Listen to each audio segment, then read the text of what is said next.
Coming up in today's video, I will be discussing tons of big stories for the day. This includes WWE teasing something really massive. We're going to talk about Bayley, Naomi, and of course, we got so much stuff happening outside of WWE, and we're going to talk about that too. As always, timestamps in the description down below. I want to kick things off with NXT because there's a new Twitter account called NXT Anonymous. And this Twitter account is essentially a stalker.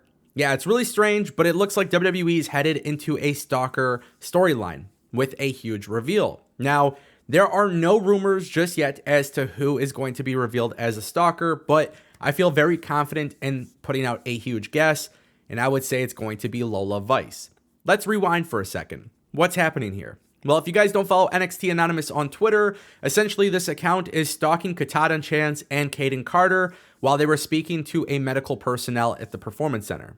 And it looks like WWE is going to continue this stalking angle. It's probably going to boil down into television. And then at some point, there is going to be a big reveal on who it is. Now, WWE obviously has tons of new signings. And because they have tons of new signings and a ton of new people coming into the company, I really think a stalker storyline could be really beneficial for WWE if they continue to tease the world with the small little Easter eggs. Now, if you do bring in somebody like Lola Vice, who is formerly known as Valerie Lareda from Bellator MMA, then this could be a pretty big way of bringing her into the company. And truthfully, I think that would be exactly what WWE needs to do. I'd rather see this become somebody who is absolutely new to the company, somebody from the Performance Center who's been training for a while, have them debut as the stalker.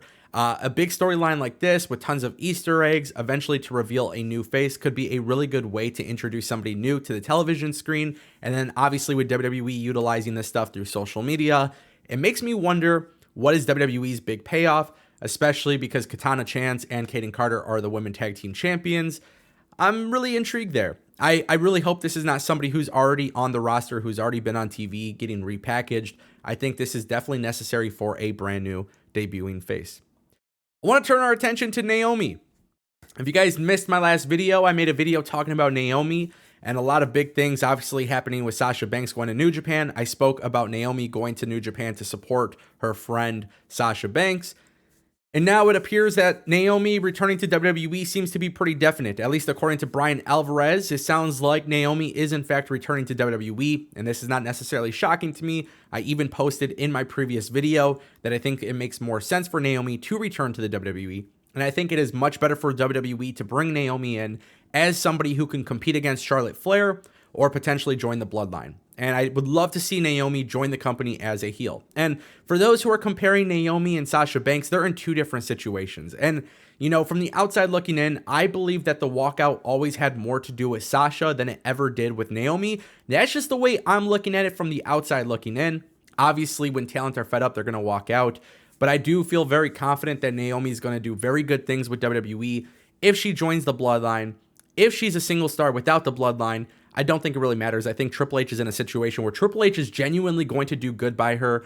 And that's a good thing, right? Like, there is this confidence that we have with certain wrestlers where we just know that under Triple H's leadership, we should expect good things from them. And I definitely feel that way with Naomi. And I genuinely feel like Naomi coming back to the WWE is exactly what needs to happen. Sasha could go to New Japan. Sasha could go work AEW. She could go work Impact. She could go work wherever she wants. At the end of the day, that's great for Sasha Banks. But that doesn't necessarily mean it is great for Naomi, especially because her husband actually works in the WWE and is part of a massive storyline. You know, there's a lot of other reasons than just creative, and there's a lot of other reasons than just money sometimes. And I think there's probably a lot more value with Naomi staying in WWE than Sasha Banks staying in WWE. Now, I do want to turn our attention to a very interesting story because Bayley is headed to New Japan Pro Wrestling, but this is where things actually get very interesting. And if you're not familiar with the whole situation, I'm going to explain it to you here. PW Insider came out and said that Bayley is headed to Japan to support her friend Sasha Banks. Cool. I'm okay with that. I think that's fine. I think that's very reasonable. Just like Naomi going to New Japan to support her friend, I think it makes a lot of sense. Now, as of right now, there's been nothing reported that suggests that WWE and New Japan are talking about this, have some sort of deal in place. This is pretty much Bayley going as a fan to support her friend. Okay, again, that makes sense. The real interesting portion here is, will Bayley be seen on camera? Will Bayley be backstage? Will Bayley be sitting front row? there are a lot of questions here. But obviously, I don't want people to get their hopes up. I see people on Twitter, they're reading these tweets. I don't want people to get their hopes up that Bayley is all of a sudden going to New Japan or there's some sort of working relationship between the two companies, okay? WWE is in a very interesting spot with Triple H. I'm not saying it's impossible. I think Triple H could work with any company that he desires, but WWE is in a situation right now, as of this moment. Why does it matter if Bayley is going to New Japan? In fact, why would it matter if Bayley was on television? If anything, it probably looks better for WWE. It's not like, you know, if Bayley was in the crowd and they showed her, it wouldn't be any different than WWE showing celebrities in their crowd. I think this is completely fine. But of course, this is something that is definitely intriguing because Bayley's headed to New Japan Pro Wrestling. There is a chance that she could be on TV. Probably not, but there is a chance that it could happen.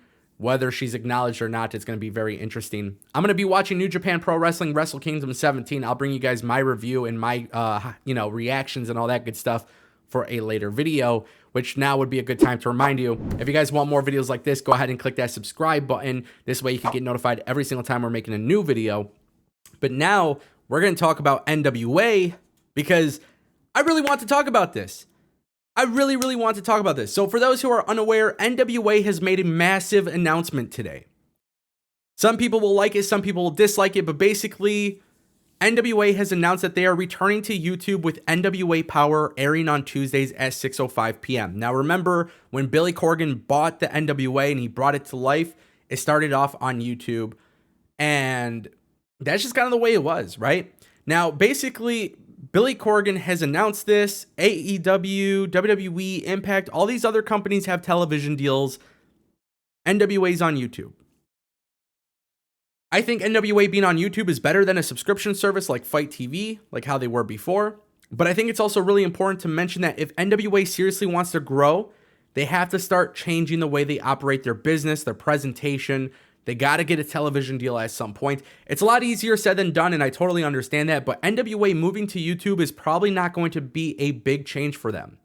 It might help get a little bit more eyes on the product, but ultimately, at the end of the day, I think there are some fundamental issues wrong with NWA that is preventing it from its growth.